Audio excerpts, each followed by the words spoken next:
Bonjour à tous, j'espère que vous allez bien. Alors aujourd'hui on va se retrouver pour faire mon book haul du mois d'août. Donc par avance, excusez mes cheveux tout simplement parce que je les ai lavés ce matin et ils mettent des plombes à sécher. Mais avec la chaleur, j'ai pas envie de sortir ces cheveux donc ils resteront comme ça. Donc on va commencer par mon anniversaire parce que fin juillet c'était mon anniversaire. Et j'ai eu le tome 2 d'Une braise sous la cendre qui est Une flamme dans la nuit de Sabaa Tahir aux éditions PKJ. Je l'ai déjà lu. Je l'adore. Vous pouvez aller voir sur Livre Addict la note que je lui ai mise si vous voulez savoir. Et je vous le chroniquerai bientôt. J'ai eu aussi Forever You, donc le premier tome de Rose Baker, donc aux éditions Addictive. Il peut paraître énorme comme ça, mais il fait même pas 600 pages. Un peu comme, je crois, Indécise, il fait 500 pages, vous voyez, et il est genre 2 fois plus gros, mais c'est parce que les pages sont très épaisses en fait, donc voilà. Il m'a l'air plutôt cool. D'après ce que j'ai compris, on suit deux adolescents de 17 ans, je crois. Donc une qui s'appelle Grace Adams et qui apparemment a un secret et qu'elle ment tout le temps. Et un autre qui s'appelle Noam, qui est un beau brun ténébreux, rebelles et insolents, pour lesquels toutes les filles du lycée craquent. Et apparemment c'est leur histoire d'amour à eux, donc j'ai très hâte de la découvrir et la couverture me donne vraiment très envie. Ensuite, le tome 2 de McCorbin, donc celui-ci je l'ai acheté moi-même. Volet noir, je vous l'ai déjà présenté dans mon dernier point lecture, donc vous savez que je l'aime beaucoup, je le chéris énormément. Et j'ai aussi eu la suite du coup pour mon anniversaire, qui sont Gris Présage, que j'ai déjà lu aussi, que j'ai beaucoup aimé et j'ai hâte de lire le quatrième parce que je l'ai eu aussi, qui est Empreinte Fauve.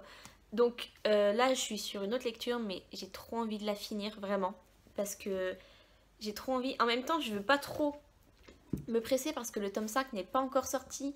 Il sort bientôt, il sort début septembre je crois, 14 septembre, un truc comme ça, non plus milieu septembre. Et en fait j'ai peur que si je lis celui-ci tout de suite, je reste sur ma faim et que j'ai envie de foncer direct sur le 5, sauf que si je l'ai pas, je serais très frustrée et je ne veux pas que ça arrive. Donc je fais patience, je ronge mon frein comme on dit, mais je vais pas tarder à lire quand même. Ensuite, donc deux livres qui ne sont pas à moi, qui sont à mon copain, mais il les a achetés aussi ce mois-ci. C'est les livres de Assassin's Creed du jeu. Donc c'est vrai que moi Assassin's Creed j'aime beaucoup jouer au jeu, même si les livres m'attirent pas beaucoup. Il les a déjà lus, il m'a donné plutôt un retour assez positif. Ça explique un peu plus certains détails du jeu, donc si vous avez joué au jeu, pourquoi pas essayer. Donc le premier qu'il a acheté c'est La Croisade secrète, l'histoire secrète d'Altaïr le maître assassin. Et Black Flag, qui tout simplement son jeu préféré, donc il n'a pas pu résister. Ensuite, un livre d'occasion, donc ce sera le seul, je l'ai acheté chez Zcash à 1,99, donc j'ai fait une très bonne affaire. Donc c'est Un avion sans aile de Michel Bussy aux éditions Pocket. Je ne pourrais pas vous en dire plus, à part que ça parle d'un crash d'avion ou des trucs comme ça. Un crash d'avion je crois. Mais j'en sais pas plus, tout simplement parce que le dernier Michel Bussy, qui est N'oubliez jamais, j'ai adoré me plonger dedans sans connaître l'histoire. Voilà, je l'ai lu sur recommandation, même si c'est pas l'histoire du siècle, j'ai trouvé que c'était une très bonne histoire et donc j'ai hâte aussi de me plonger dans celle-ci pour voir si l'auteur me transporte toujours autant. Ensuite, je suis passée chez Nose, il y avait pas mal de bonnes offres sur des bouquins, dont celui-ci qui est Thomas Passemonde, le tome 1 d'Ardea, donc je crois qu'il y avait les 6 premiers tomes. C'est de la jeunesse fantasy, je lis pas trop de jeunesse, donc j'ai préféré prendre juste le tome 1, donc là c'est le livre que je lis actuellement. Donc j'essaye de le lire assez vite parce que si ça me plaît, je vais prendre les tomes suivants. Là pour l'instant... je vais d'abord vous dire de quoi ça parle. Donc on suit Thomas qui est un jeune garçon de 14 ans je crois, qui est un orphelin qui vit avec sa grand-mère et il va apprendre plus tard qu'il est un passe-monde, donc qui peut voyager entre les mondes, donc son monde à lui et le monde d'Anaclasis, peuplé d'habitants étranges. Par exemple il a vu une licorne, enfin un peu les mythes qu'on a sur notre monde se retrouvent dans l'autre monde, dans le monde d'Anaclasis. Et donc on va suivre son histoire à lui et avec une jeune fille qu'il va rencontrer sur cet autre monde. Donc voilà, je peux pas trop vous en dire pour pas trop vous en raconter trop quoi, mais j'espère que ça vous aura donné un peu envie. C'est un livre qui actuellement j'arrive pas à me plonger dedans, mais c'est pas de la faute à l'histoire parce que c'est vrai que l'histoire est quand même bien rythmée je trouve, mais c'est parce que j'ai tellement envie de lire le mec Corbin que j'ai que de la bitlite en tête. Là j'ai besoin de lire de la bitlite, donc soit je vais me mettre sur pause sur celui-ci pour bien l'apprécier, pour ne pas trop le juger et lire mec Corbin, soit faut que je me mette à fond dedans et que j'enlève toutes mes envies de bitlite là parce que c'est plus possible. Ensuite, toujours chez Noge, alors j'ai eu Miss Dumpling, pardon, aux éditions Michel Lafon par Julie Murphy. Donc là on voit toutes mes traces de doigts, c'est parce que c'est du soft touch. Et c'est vrai que le soft touch c'est salissant, surtout du noir comme ça.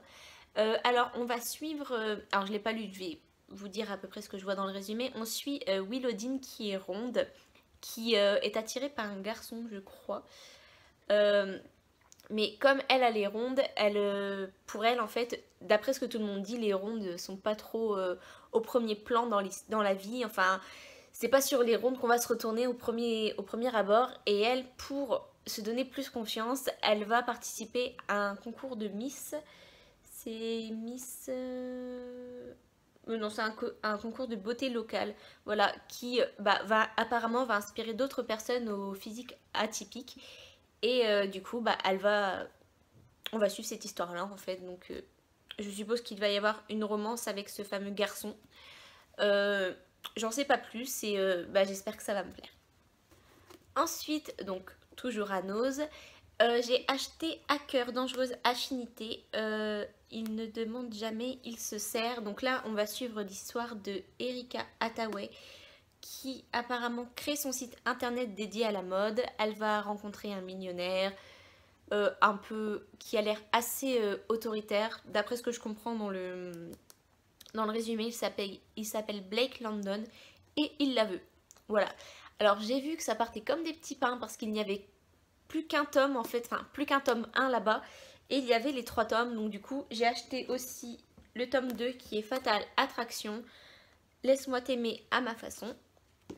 Et le tome 3 qui est Vertige charnel, il en demande toujours plus, elle n'a aucune limite. Voilà, donc j'espère profondément que je vais aimer le 1, que ça va pas faire comme la saga Thoughtless. J'ai trop de mal à le dire ça à chaque fois. J'espère que ça va pas faire comme cette saga, que je vais pas me sentir obligée de lire la suite. Mais là je pense que si je n'aime pas le 1, je revendrai le tout. De toute façon je les ai pas eu bien cher et puis comme ça la personne qui les achètera fera une très bonne affaire. Et ensuite, un livre que je n'ai pas sur moi tout simplement parce que c'est un e-book. Il s'agit de Slaves d'Amélie. Alors je sais qu'elle a un autre nom d'autrice, mais je me rappelle plus c'est lequel. Mais pour cette saga, elle a donné son pseudonyme qui est Amélie. Donc c'est une romance paranormale, bitlit. Donc on va suivre... je l'ai lu, donc je vais essayer de faire sur des souvenirs. On va suivre Faith Wilkins, je crois. On va suivre Faith Wilkins, donc dans un monde vampirique, les vampires ont pris le pouvoir, les humains sont des esclaves, les humaines sont des esclaves sexuels. Et elle va se faire prendre et elle va être achetée. Donc on va suivre cette histoire-là, donc avec un vampire, elle va se faire acheter par un vampire assez hard, on va dire, voilà. C'est assez compliqué, c'est vrai que moi au début, j'ai eu beaucoup de mal avec cette histoire. J'ai cru que j'allais l'abandonner parce que je trouvais ça trop dur. Alors c'est vrai que moi je suis très sensible quand je lis un livre parce que je m'immerge totalement à la place du personnage principal. Voilà, je ressens ce qu'il ressent. Et c'est vrai que là, c'était vraiment dur. Et la moitié, enfin, c'était peut-être un peu moins que la moitié, mais bon bref.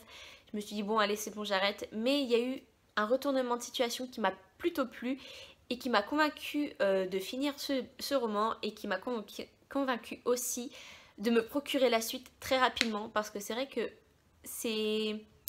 ça nous laisse un peu comme ça en suspense et j'ai vraiment hâte de lire la suite. Donc voilà, j'en ai fini avec ce book haul, j'espère qu'il vous aura plu. Donc comme je vous ai dit au début, je crois, vous retrouverez tous les liens des livres en barre d'infos si vous voulez retrouver certains résumés. Et voilà, donc vous aurez aussi en barre d'infos mon lien livre addict et mon lien Instagram, toujours pour suivre mes actualités lecture. Et abonnez-vous à ma chaîne si cela vous a plu, laissez un petit like si ça vous a plu aussi. Et je vous dis à bientôt dans ma prochaine vidéo. Ciao!